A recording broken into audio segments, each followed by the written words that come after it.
Bismillahirrahmanirrahim. Assalamualaikum warahmatullahi wabarakatuh. Perkenalkan, nama saya Maulana Hafiz. Di sini saya akan menjelaskan tentang proses masuknya Islam ke Indonesia. Ada dua pendapat ahli sejarah tentang waktu masuknya agama Islam ke Indonesia. Yang pertama, masuknya agama Islam ke Indonesia terjadi pada abad ke-7 Masehi.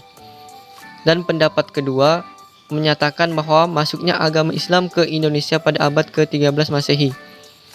Pendapat yang pertama menyatakan bahwa masuknya agama Islam ke Indonesia terjadi pada abad ke-17 Masehi didukung oleh bukti. Yang pertama, catatan sejarah kerajaan Cina. Pada zaman dinasti Tang, orang-orang Arab berencana menyerang kerajaan Holing yang diperintah oleh Ratu Sima. Tetapi rencana tersebut dibatalkan karena kuatnya pemerintahan Ratu Sima.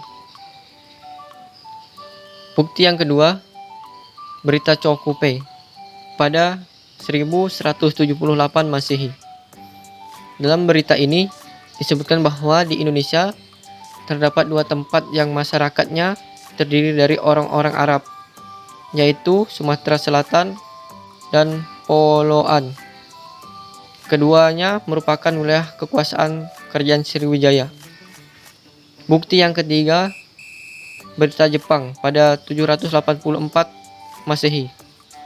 Diceritakan bahwa pada saat pendeta Kasin melakukan perjalanan ke Indonesia, pada waktu itu di Konton terdapat kapal-kapal Pose atau kapal-kapal bangsa Melayu dan orang Arab dan orang Persia. Pendapat yang menyatakan bahwa masuknya agama Islam ke Indonesia pada abad ke-13 didasari pada adanya kerajaan Islam Samudra Pasai yang muncul sekitar abad ke-13. Hal ini didukung oleh beberapa bukti. Bukti yang pertama, catatan perjalanan Marco Polo pada 1292 Masehi. Pada saat Marco Polo melakukan perjalanan dari Cina kembali ke Eropa, dia singgah di kerajaan Islam Samudra Pasai. Bukti yang kedua, berita Ibnu Battuta, seorang petualang dari Maroko, yang dijadikan sebagai bukti sejarah dari Ibnu Battuta adalah di Samudra Utara ditemukan batu nisan Sultan Malik Al-Saleh yang bertulisan Ramadan 676 Hijriah 1297 Masehi. Sultan Malik Al-Saleh adalah seorang pengajar tasawuf yang menjadi raja di kerajaan Samudra Pasai tahun 1297 Masehi abad 13 Masehi. Proses masuknya Islam ke Indonesia tidak dilakukan secara serentak di semua wilayah, tapi hanya di beberapa daerah, terutama di daerah pesisir, karena disinilah terjadinya interaksi sosial antara penduduk Indonesia dengan para pedagang asing yang membawa agama Islam. Islam pertama kali masuk ke Indonesia dibawa oleh pedagang yang melakukan kegiatan dagang. Selanjutnya penyebaran dilakukan oleh beberapa golongan. Golongan pembawa agama Islam di Indonesia adalah sebagai berikut.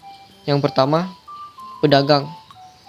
Para pedagang muslim yang berdagang di Indonesia mayoritas berasal dari orang Arab.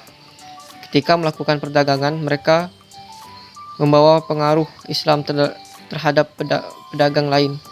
Saat berdagang, mereka tinggal di Indonesia beberapa waktu lamanya dan berinteraksi dengan penduduk pribumi. Sentuhan agama yang dilakukan dalam bermasyarakat membuat agama Islam dikenal oleh penduduk Indonesia. Kemudian beberapa orang masuk Islam dan semakin lama semakin banyak yang masuk Islam.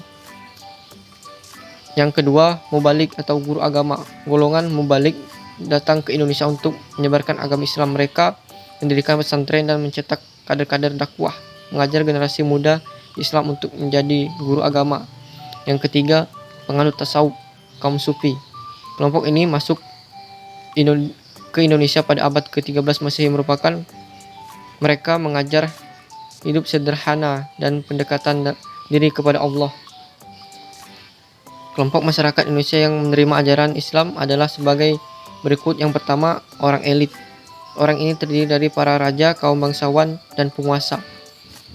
Yang golongan kedua adalah golongan wong cilik, masyarakat kelas bawah. Masyarakat kecil mengenal agama Islam dari para ulama yang berdakwah langsung di lingkungan mereka. Sekian penjelasan dari saya. Wassalamualaikum warahmatullahi wabarakatuh.